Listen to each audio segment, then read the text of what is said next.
screen and simply click on it. We recommend selecting the option to record locally on your own computer. Our Zoom host, Yogi Gillette, is also making a recording of this to share, but each of you has the ability to easily make your own recording. Now to our panelists. I'm going to ask the panelists to raise their hands to help with identification. Les Grady. Oh, there's Les. Okay, raising his hand. Okay, Virginia Healy. Elly Swecker. And Art Fovargue. All righty, great. Now to our panelists. I'm going to give you background information on each of them. Dr. Les Grady, and I'll ask you to just hold your hands up again if someone enters late. Dr. Les Grady is a licensed environmental engineer studying climate science and global warming in his retirement. He has taught at Purdue and Clemson and consulted for the world's largest environmental engineering consulting company. He currently authors Climate Action Alliance of the Valley's weekly climate roundup, presents to the CAV Speakers Bureau, and teaches in JMU's Lifelong Learning Institute. Virginia Healy, again, raise your hand, thank you. Virginia Healy is a science and history teacher at Skyline Middle School, helping students learn how to reduce waste and to help the next generation to do even more. She is a member of the Earth Day Everyday Leadership Team. Elly Swecker, where are you, Elly? Okay. Elly Swecker is founder and chair of Earth Day Every Day and a presenter on plastic pollution and achieving zero waste. She formerly worked at the Harrisonburg-Rockingham Community Services Board and is past executive director of the Harrisonburg-Rockingham Free Clinic. Art Fovargue. Art is an avid citizen recycler. Trained as an engineer, he is retired for many years as laboratory manager for the Department of Physics and Astronomy at JMU. He is currently active in the Shenandoah Valley Bicycle Coalition and the Rockingham Bird Club, and is co-coordinator of CAV's Community Compost Drop-Off Project. Our first question is going to go to all of the panelists and focuses on the protagonists in the film. And I'm going to start with Les, and then Elly, and then Art and Virginia. The story of plastic shows heroes worldwide in many arenas. Do you identify with a particular individual and why? That would go for Les, and then Elly, then Art and Virginia.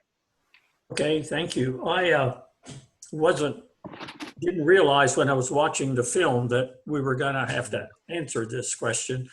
And so I don't remember the name of the person that I would identify with, but it was the woman who was, I guess, down on the Houston Ship Channel and taking samples and determining what was happening in that area, and therefore working with local people trying to hold the chemical plants in that area to their emission limits and things like that. So I very much identify with that sort of activity because later, if we have time, I'll read you a quote from Frederick Douglass as to why I think that's important.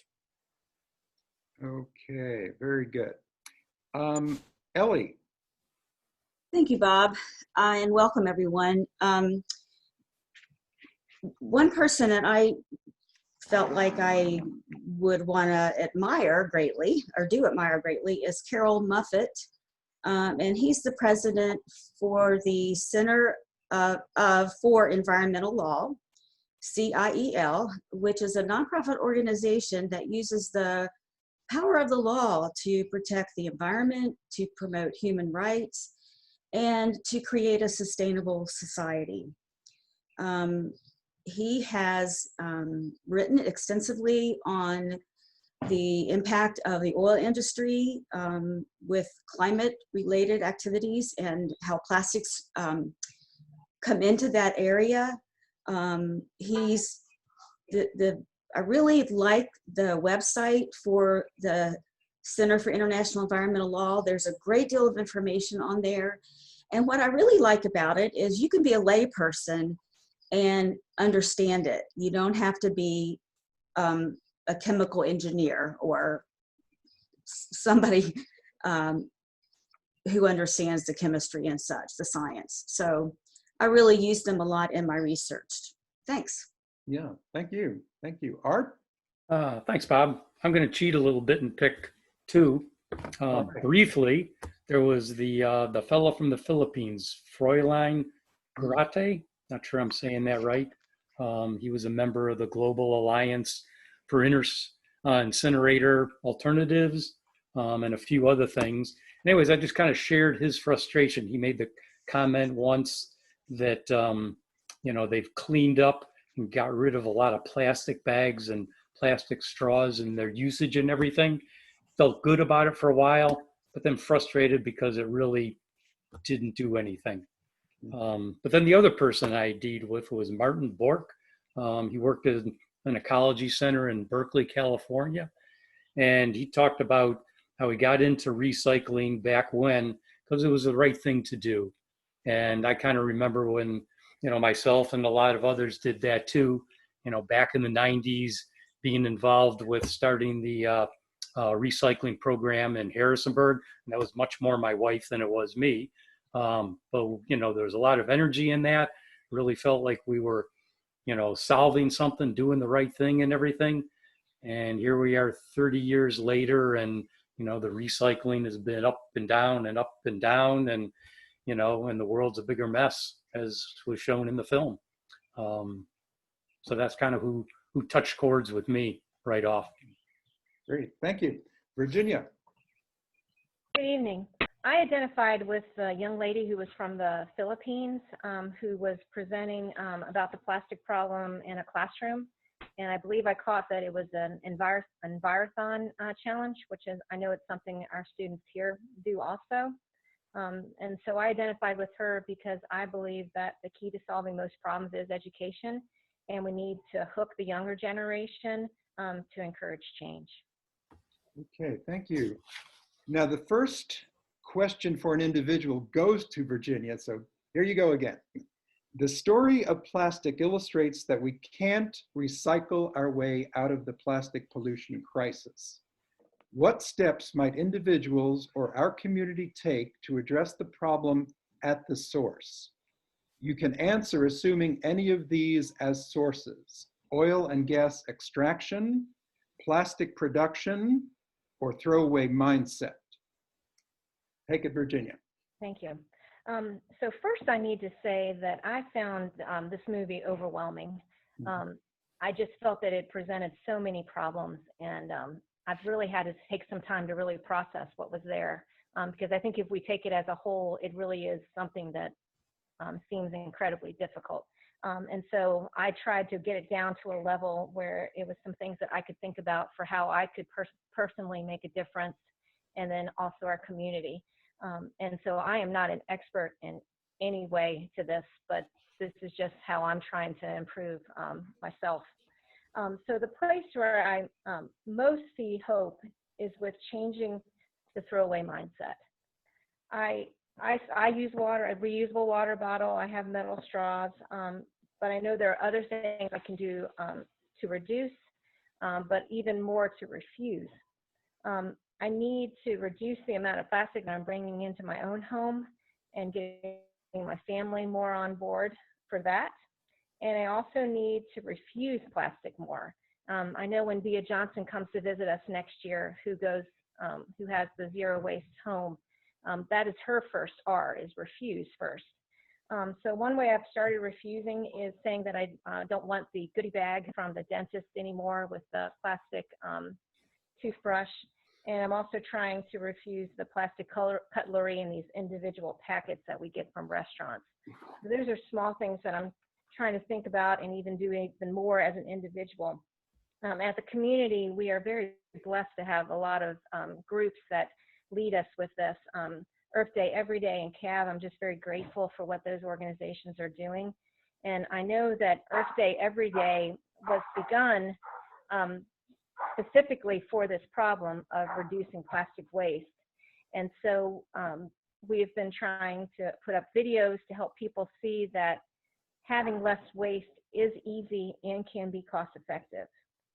And so getting to the community, so I think one of the things that I've tried to read up, and I'm sure our other experts can help with this, is that during the General Assembly this year, they did pass a law of sorts saying that localities could have a plastic bag tax. And I'm hopeful that Harrisonburg will be able to join this initiative and have an ordinance. It can start on January 1st. And so the idea is that this will reduce the amount of plastic, but in a way that will also encourage people in lots of ways to do better. The other thing I like about this law is that the money from the tax will go to different environmental programs, including educational programs and giving bags to folks that are on SNAP benefits. So that's one way I think that we can start asking our city council to make a change. And another way is to encourage people to reduce waste would be to restructure how we pay for our waste. I know that in Charlottesville, you pay based on how much trash you have. And so, for instance, if you have a 13-gallon bag, you can buy stickers that cost $1.05. And so you pay based on what you use. And I think that's a good idea, because I think that will get more people, when they know that they're paying for how much trash they have. I think that will be a great idea to encourage people to think more about composting and recycling and reducing. Thank you. Yeah, thank you, thank you. Art, you're up next. This is what we have for you. I am thinking of all the stages of the plastic chain that the film touched on: oil and gas extraction, plastic production and distribution, consumption, and disposal, recycling, incineration, and export. What stages are present in our region, and what efforts are underway or that you recommend to address their harmful effects? That's a pretty involved question, Bob. It is. Yeah, I didn't make it up. Yeah. Fortunately, fortunately, we live in the Shenandoah Valley region, and some of these things, we don't have, so it makes it a little bit easier there. In terms of oil and gas extraction, there's none of that in our region. There was an initiative a few years ago to maybe do some fracking in the Berkton area for gas, Marcellus shale oil or gas, but that was rebuffed and is gone, and for now, and hopefully for good. In terms of plastic production and distribution, there's a lot of bits of that in everything. You got to think of plastic production in two parts, really. First part is you make the plastic resin from some petroleum or something like that, and it comes out as a pellet, ends up in the Houston waters, some of it, or maybe a fiber or something like that. And that's typically done by the petrochemical industry. And then other smaller or large industries will buy those and turn them into their consumer products and that sort of thing. And I don't think we have any resin manufacturers in the Valley. Again, you think of Houston or maybe New Jersey or something like that, where you'd see, they're usually tied to oil refineries and that sort of thing. But making the final products, there's a number of industries around the region. I surely don't know them all, but a couple of them I ran across or knew of. In Elkton, there's Virginia Industrial Products, which does a type of thermoforming of plastics. And I think usually makes consumer products, not single-use stuff, but things that are used in either an industry or into, maybe plastic toys or something like that. Hopefully that aren't throwaway. There's Artisan Packaging in Harrisonburg, which used to be Graham Packaging over on West Wolf Street. And they make a bunch of bottles and everything that you might find shampoo in, or various other things. I think somewhere in the back of my head they make toothpaste tubes. I don't know about that. I know when the pandemic stuff started, they started cranking out more hand sanitizer bottles, but a lot of those are the ones that are probably single use. I'm not sure the particular ones they make, but that's the sort of thing they make. Danone Dairy in Mount Crawford, which used to be White Way, used to be Shenandoah Pride. Mainly you think of them as exporting milk and ice cream would be their products and everything. I took a tour there about 20 years ago, and I remember seeing two machines they had that basically would take these raw plastic pellets, you dump them in one end of the machine, and then your gallon plastic #2 high density polyethylene milk jugs would pop out the other end. And I see no reason to believe they probably still don't have, the same thing and maybe more. Let's see, Trex is a company in Winchester that that they produce plastic decking. You see that in picnic tables, deck material, walkways in national wildlife refuges. This wood, but it looks like wood, but it's made of plastic and everything. They manufacture that, and they use a lot of plastic film in that. I think it's a mixture of plastic film and some type of wood fiber or something like that. And so they're a plastic manufacturer. You might think of them maybe as a good one since they're using recycled materials there. And there's a lot more. In terms of distribution, well, we got I-81 going through our region, a lot of distribution going on there. And we got a lot of grocery stores and Walmarts and other stores that sell these products. So that's part of the distribution chain. And the other end of going to those stores is a consumption, which, everybody do. We're all consumers of plastic. We're trying to reduce, I wish more would try and reduce, but Virginia touched on a number of those things. Incinerators, don't have any municipal incinerators in the area. Harrisonburg used to have one, of course, but that's gone by the way. Disposal and recycling. Well, yeah, we are fortunate enough that in this area that we have, I would say, pretty good disposal methods for our plastic if we do it properly, not littering. We have fairly state-of-the-art, I think, landfill in the area.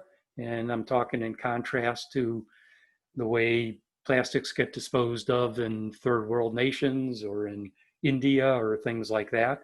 And we do have recycling capabilities here. They may not be perfect. They may not recycle everything we want to, but they are viable. The city, the county, JMU all do recycling. And then we got some of the middlemen in the recycling game too. Dave's Recycling in Harrisonburg, who accepts, plastics, cardboard, a lot of other things. Valley Paper, again, they accept a lot of paper, but plastic film.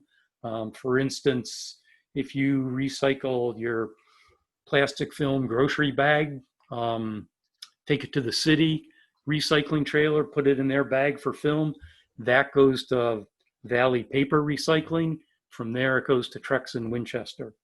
There's a company called Sunoco in Fishersville, and they take a lot of different varieties of recycling and also plastics. So there's a number of companies like that, and I know I'm missing a lot of those. And again, like I say, we in terms of addressing the harmful effects and everything, we do have viable recycling and a viable landfill here and everything. So when you do need to get rid of #1 or #2 plastic, you have a good place to take it, recycling with the city or with the county. Or when you have to get rid of your #5 plastic, which unfortunately is not accepted in recycling now, or you have to get rid of that, plastic dump truck that your child played with for 5 years and now it's broken, you can put it in the trash here and it will go into the landfill and it won't end up in the Shenandoah River. And in one way you can, maybe feel good about the fact that those carbon atoms in that little plastic dump truck or that #5 bottle, those carbon atoms are going to be there a long, long time. over 100 years, and they won't add to the carbon in the atmosphere and be part of the more current climate issue. Yeah. Not saying land, that's the solution for all the plastics, but we're very fortunate to live here and have those viable options. Okay, thank you, Art. Thanks. Mm-hmm. All right. Elly, question for you. Corporations in many industries have been pushing the pro-plastics narrative for decades. Can you cite examples of the false narratives they've perpetuated? Okay, Bob, that is to a nice big question. First, I want to say that Earth Day Every Day of Harrisonburg, Virginia is about reducing plastic waste. That doesn't mean that we're against all plastics. Plastics are in our lives because they've been known to be strong or flimsy, whatever the need is, rigid or flexible, they're malleable, they're inexpensive. And so there are many good uses for plastics, such as medical equipment or safety equipment. But there are some ways that we use plastics that we really don't need to do. But one of the narratives that you mentioned is the idea that plastics are safe. Research is showing more and more just how unsafe plastics can be. For one thing, scientists and consumers don't even know the entire chemical components in a plastic product. And that's because there is proprietary information. This information is protected by law from the manufacturers in giving that to the consumers. So we don't really know everything that's going on. We also know that transforming fossil fuel into plastic resins that will have additives will release carcinogens and other toxic substances into the air. These will in turn create some cancers, some impairments of nervous system, reproductive and developmental problems, and others. And what we also know is these types of things are more likely to happen close to where the industries are, where the workers are working in the plastic industries, and where they're living in the communities of the plastic industries. And probably not a big surprise, these are generally communities of color. In everyday plastic products, also, we're ingesting or inhaling large amounts of microplastics or macroplastics, which also have those toxic substances and can also lead to the cancer, developmental issues, and there's some new research going on about endocrine disruption in terms of ingesting plastics waste. We know that plastics do harm to animals. For one thing, the marine life will ingest the macro and microplastics, and it's no better for them than it is for us. They sometimes get ensnared in the plastic products or the nettings and so forth. And the thing that really bothered me the most was marine life think that when they see plastics in the ocean, plastic trash, they think it's food, and they'll ingest it deliberately. And they'll ingest enough to where they feel full, they'll stop eating, and without food, real food, they end up starving and starve themselves to death. And I find that really unfortunate. We also have waste management issues where toxic chemicals, now I agree with our landfill facilities, I think are top notch. But that is certainly not true all across the country, and definitely not all across the world. But it's also about how toxic chemicals are released whenever we litter, whenever we dispose of plastics in a way that they shouldn't be disposed. And, Americans toss 4.4 pounds on average of waste every day. So we can imagine how much waste is put in landfills or dumps or anywhere in rivers, streams. That's where we see a lot of litter. A second fallacy, I guess, is these industries are telling us and corporations are telling us, oh, don't be concerned. They can be recycled. You don't have to worry. Well, to me, this has been a myth even before China said no trash. The plastic production really ramped up after World War II, and that was to encourage the use of single-use plastics in order to boost the economy. So government and corporations, manufacturers were telling us it's okay to use these, we just don't want you to litter. And we also want to promote recycling. You know, we can reuse these plastics. And I believe that we were totally hoodwinked into becoming a throwaway society, but just because it created more inconvenience. And we were told we needed this convenience because it would give us more leisure time. Now, we may have had more leisure time, but it certainly cost us in other ways. And actually, the truth is, very few of us do recycle. Only 8% of Americans are known to recycle. And most of that recycled, so-called recycled plastic never really gets recycled. There are not a lot of buyers for plastic waste right now. As we know, it's been limited in our own municipalities to number 1 and number 2 plastics. And there are not as many buyers right now because oil and gas are so cheap. So virgin plastic is actually cheaper to purchase than trying to do something with recycled plastic. And also remember, in terms of plastics can be recycled, when you think about this recycling, you know, this chain of it going from one place to another, it doesn't matter how many times we reuse a plastic, it still doesn't biodegrade. It just doesn't biodegrade. So we're left with it for a really, really, really long time. Now, the other one, the third one that I would talk about, which I think is also very unfortunate, is the myth that plastic packaging can keep costs down for consumers. And it's my belief it actually keeps costs down for the profit makers, those who are using the plastics for their products, for their food storage, things in our everyday lives.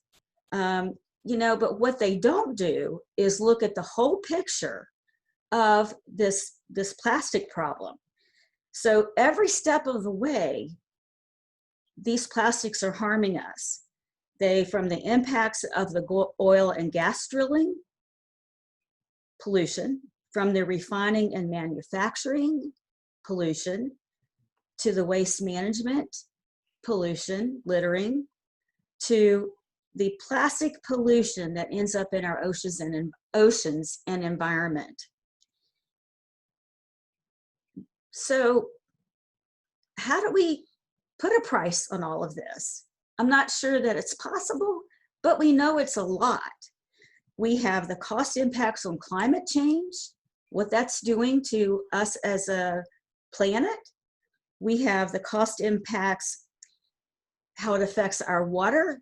Every time we take a drink of water, we're ingesting some macroplastics.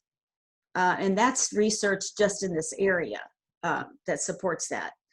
Then we have the impact on human and animal health. So every step of the way, we are suffering the costs, the impacts of creating plastics. Thank you. Thank you. The final question, before we take in the submitted questions from the audience, is for Les Grady. Les, the film reveals the links between the plastics crisis and other critical issues: climate, human health, environmental justice, and the global waste trade, among others. What are your reflections on these intersections and the communities who are affected most? Okay, thank you, Bob. Yogi, I'm going to screen share. Yogi, it says you've disabled my screen sharing. Could you let me screen share, please? Give me just a second.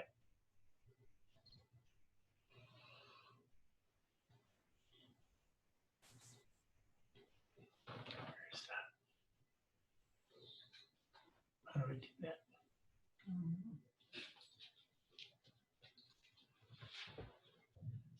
You should be able to now, Liz. Oh, there you go now.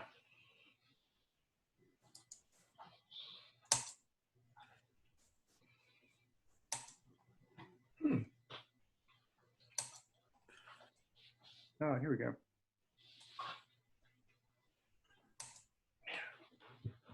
Okay, just because that question was so long, I thought I would just I would put it up to help me remember what I'm supposed to be talking about. Because this is this is something I guess we could go on all night about, because certainly the climate, human health, environmental justice, global waste trade certainly have intersections. Climate, in this case, we're looking at intersections with plastics. And of course, as we've talked about climate, plastics are made from fossil fuels. And one of the ones, well, it's mostly the gases that come off when we're from the oil, et cetera, the ethane, et cetera. But nevertheless, methane is associated with that, which is a strong greenhouse gas. Human health, certainly human health is very important, and it intersects very much with environmental justice. And environmental justice, of course, is at the root of the global waste trade because of the way that that waste is handled in third world or developing nations. And that also environmental justice goes on here in the United States and is associated with health issues.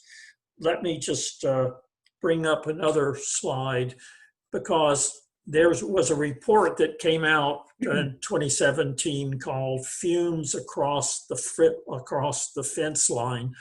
It was prepared by NAACP and the Clean Air Task Force, and it looked at the petrochemical industry and its impact on the African American community. And what this map shows is the African American population in the counties with oil refineries. So there's going to be associated with them. That's where there will also be the petrochemical plants that are producing plastics. And you can see throughout Louisiana, along the Gulf Coast of Alabama and Mississippi, as well as along the Gulf Coast of Texas, that the counties where oil refineries are located are predominantly African American. And if we were to add in Hispanic population to this, so that we're talking about people of color in general, these numbers would be much, much larger.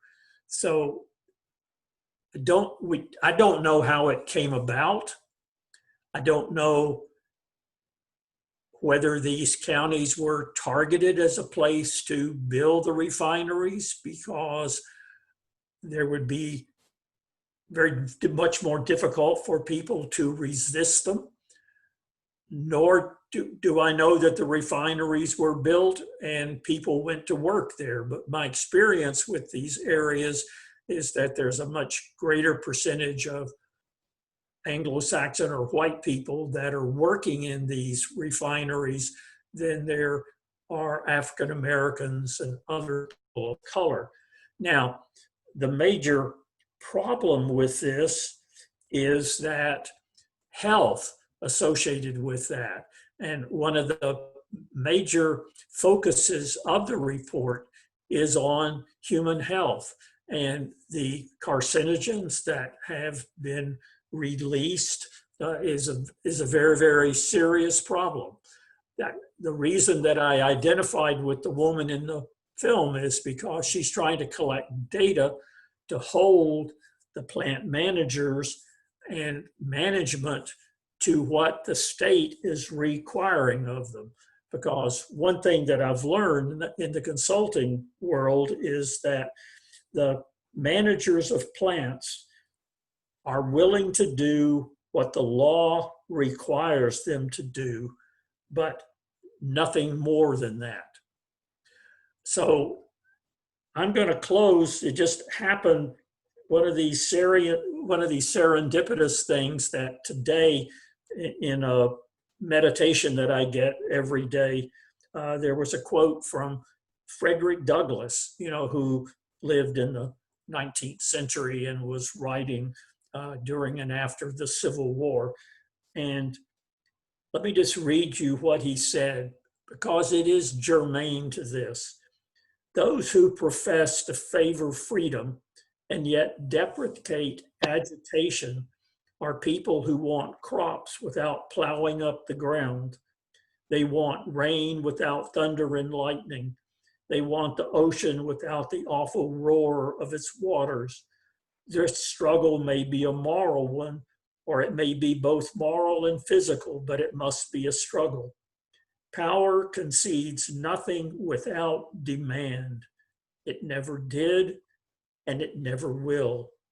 Find out what people will submit to, and you have found out the exact amount of injustice which will be imposed upon them. The limits of tyrants are prescribed by the endurance of those whom they oppress. And I think that's a really important lesson for us in the environmental area, because what it means is that we have to agitate, we have to hold people accountable for what's going on. So I'm over my time, so I'm going to quit. Okay, thank you. Thank you, Les. The first submitted question comes from Russ Lineback. The problem seems so overwhelming. Where does one start? Just reducing our own use is like bailing out the bathtub while the faucet is wide open. It will take systemic changes. Do we have any comments of where does one start? That seems to be a question a lot of people ask. Anyone on the panel can join in at any point. I'll start with that because it speaks to my history in terms of starting Earth Day Every Day of Harrisonburg.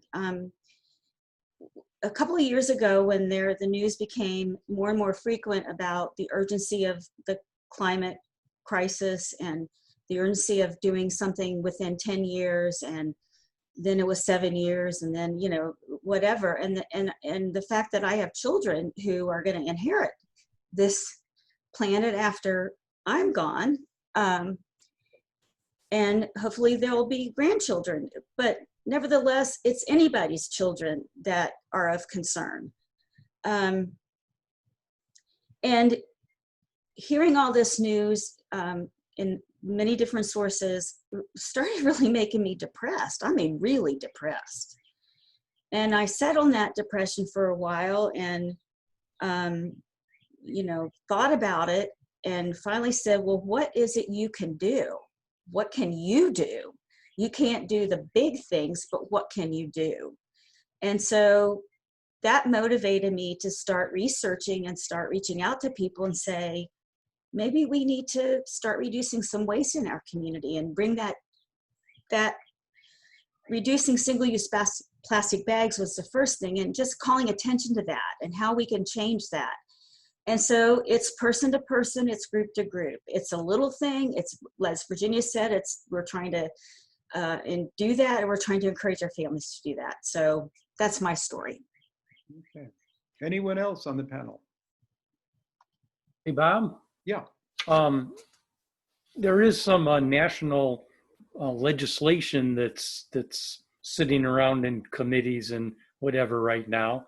But if somebody, enjoys following that and getting their input known, there's some things out there that could have pretty significant effects one way or the other. And in two of the bills that are out there right now, I don't know the bill numbers or anything like that, but I can dig out that information for anyone that wants it and everything. One of them is called the Recover Act, and it's kind of the industry backed one if you wanted to try and stereotype it. The name kind of says it all. The Recover is an acronym for realizing the economic opportunities and values of expanding recycling. Oh my. And basically it's, you might say the same old narrative and everything. What it is trying to put a lot of money into boosting up recycling, more municipal recycling facilities, MRFs, and that sort of thing. And then another one, which is, I think, sponsored by Senator Udall of New Mexico, maybe, whatever. It's a Break Free from Plastic Pollution Act. And it's a little more, it's more favored by the environmentalists, definitely. Focuses more on stewardship, reducing plastics. National Container Deposit System is one thing they're interested in. And they're also pushing more and more the acronyms EPR, which is Extended Producer Responsibility, basically making the manufacturers pay more for the end of life of their products, that sort of thing. I mean, right now they're in committees, I know. There's various, either the bills themselves or bits of the bills, different congressmen or senators are trying to tack on to maybe some pandemic bills, which I'm not sure I like that sort of politics, but that's politics. So there are some things to look at. And there's other bills out there too, some addressing particularly ocean pollution from plastics, and some others.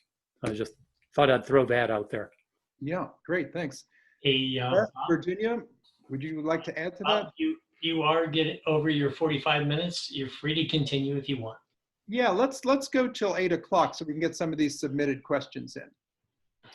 So Virginia or Les, anything you'd like to add?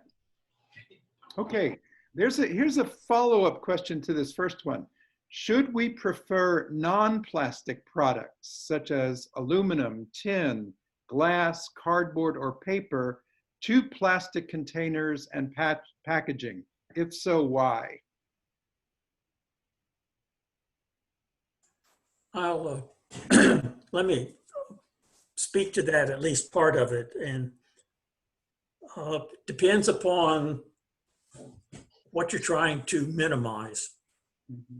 But if you're trying to minimize energy use, I think one can make the argument that appropriately designed and used plastic would require less energy use than the alternatives.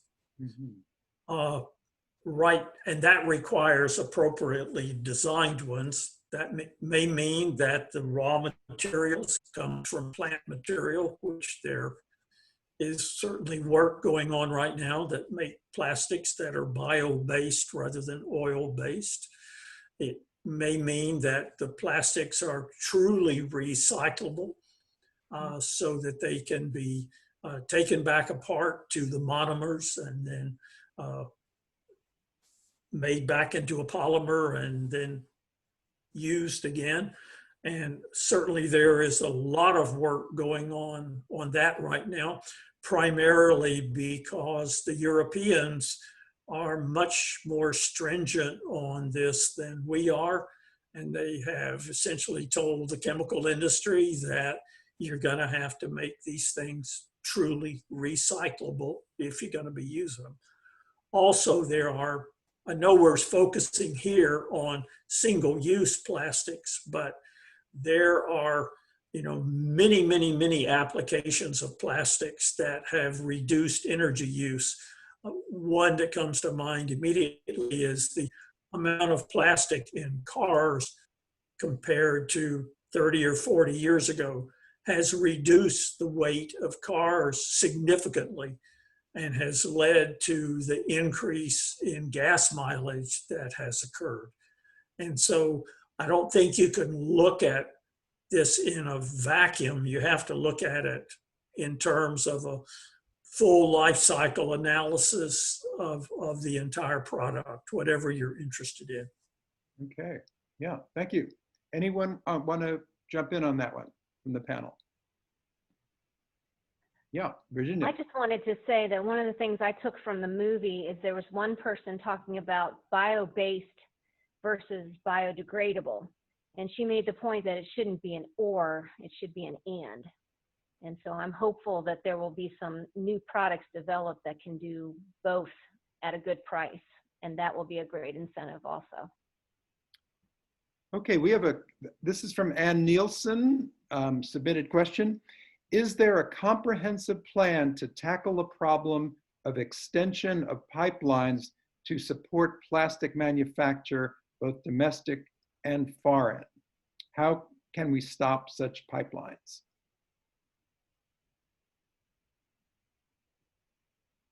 Agitate. Anyone want to respond to that?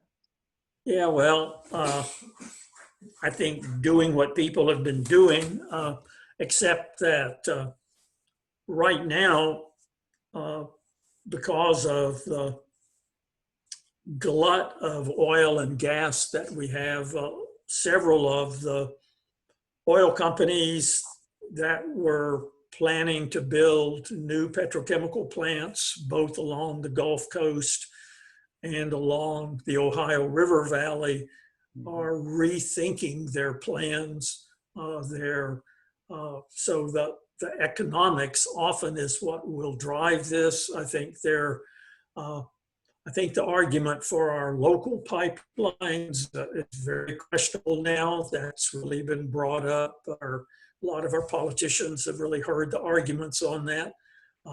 And so again, I think it all goes back to what Frederick Douglass had to say, that one has to you've got to get the word out there. You have to stand up for the communities that are being impacted, because otherwise they'll know how far they can push you. All right. Anyone else want to add? Okay, this comes from Elly Swecker's daughter by way of a recent article in the Washington Post. What is the connection between plastics pollution and racial discrimination? I think Les touched on that somewhat, but we can probably expand on that. Anyone from the panel?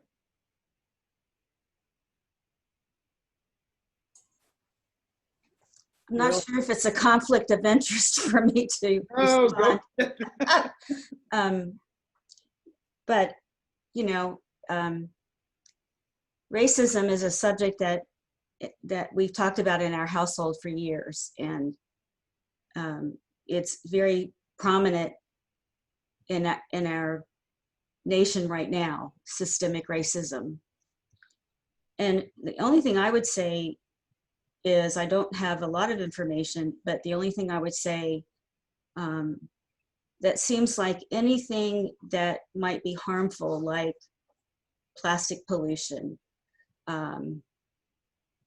like poverty, like being in jail. These are things that are going to affect people of color more than white people. That's just some of the data that we're seeing.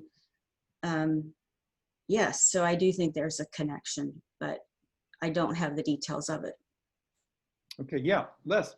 Yeah, I'm going to screen share again. I think I still have this where I can get to it.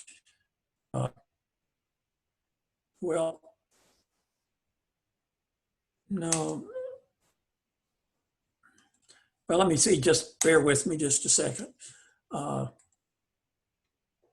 Nope, that's the wrong one.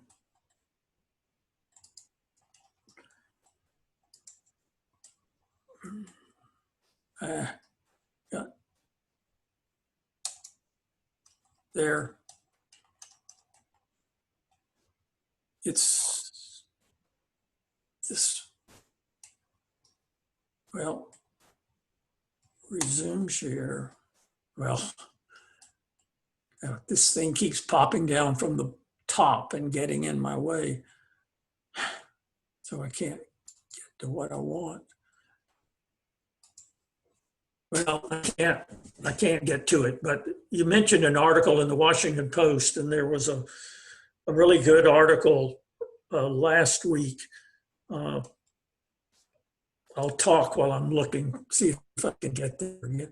It's a really good article last week that dealt with, from an environmental person's perspective, that dealt with the whole issue of how racism impacts upon one's ability to work for environmental justice. No, I keep losing it. So Put it on our Facebook page.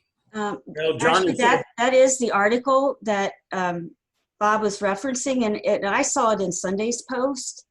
And it's a Black American climate activist who feels a close affinity to what's going on with systemic racism in our country and the brutality of police. And it's kind of dominating the scene from the climate discussion. So she's working on kind of how can we talk about both, because they're related. Is that about it, Relas? Yeah, it's on the, Johnny said she put it on the CAV Facebook page, and I included it in the weekly roundup of climate and energy news that came out on Saturday. So those of you that haven't made your way through that yet, it's in the first paragraph of that roundup. But it's a really excellent article. Okay, yeah, thank you. We have two final questions, submitted questions. This is from Susan Beachy. What would need to happen for us to develop a zero waste policy locally? Stunned panelists, or are you ready to go?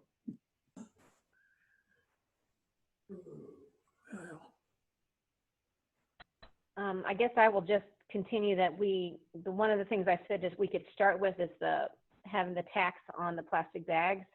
And so then we could start with that and then just maybe keep adding a little bit at a time to get closer to zero waste.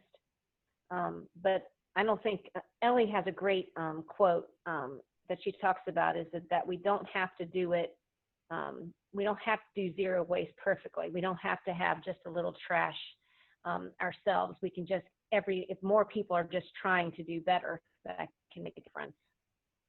Okay. And the final question comes from Irvin Peckham. How can we make this crisis a part of the 2020 campaign?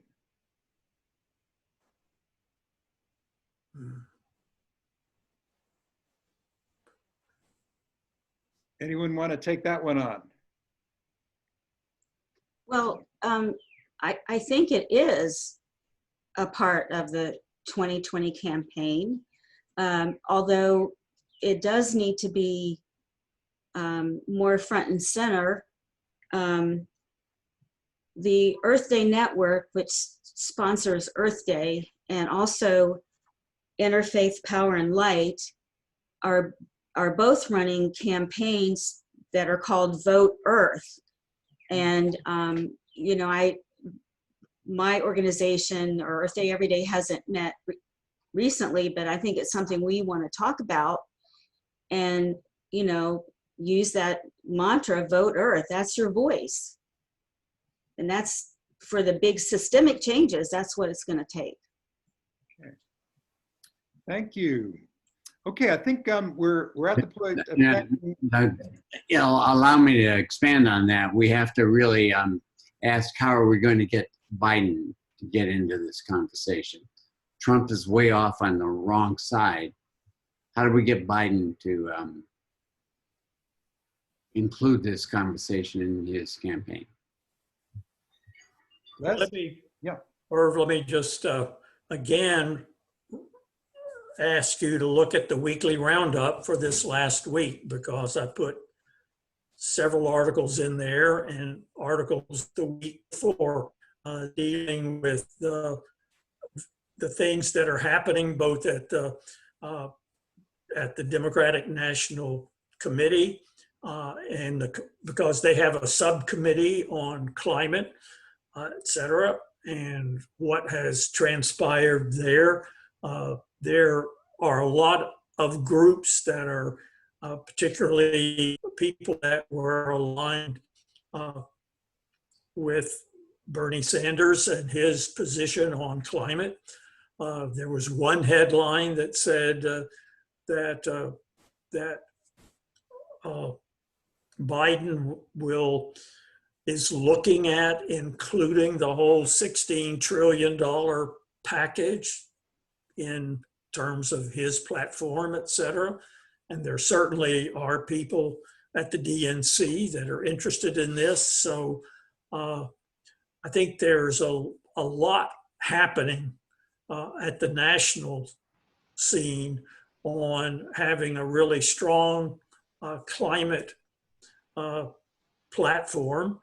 And the people that have been working on that are multiracial, multicultural, and certainly what's been happening in the climate movement, it has become very much a movement that combines environmental justice and racial justice because they all fit together in terms of making our planet something that can be sustainable. So I think it's there. I mean, I think it's coming. I think people are working on it. But that, again, requires folks at the grassroots to make sure that it keeps happening. Yeah. Thank you. Thank you. We're going to conclude at this point with thank yous to all of you in the audience who participated, to our panelists, to Yogi Gillette for his Zoom engineering, and Earth Day Everyday convener Elly Swecker and Anne St Clair, chair of CAB, for their organization of this event. Earth Day Everyday welcomes you to send any follow-up questions or comments that you may have. We thank you again and wish you a good evening. We leave you with the email address on the screen that Yogi's going to put up for your follow-up. So thank you, all participants. Thank you, Bob. Thank you. So Yogi, go to it. Okay, the email address is in the chat window right now. Okay. Thank you, Yogi. Oh, Right. Let me put that to everyone here. Here we go. I see it. Thanks all. Yes, thank you very much. Good night. Good night. Good night.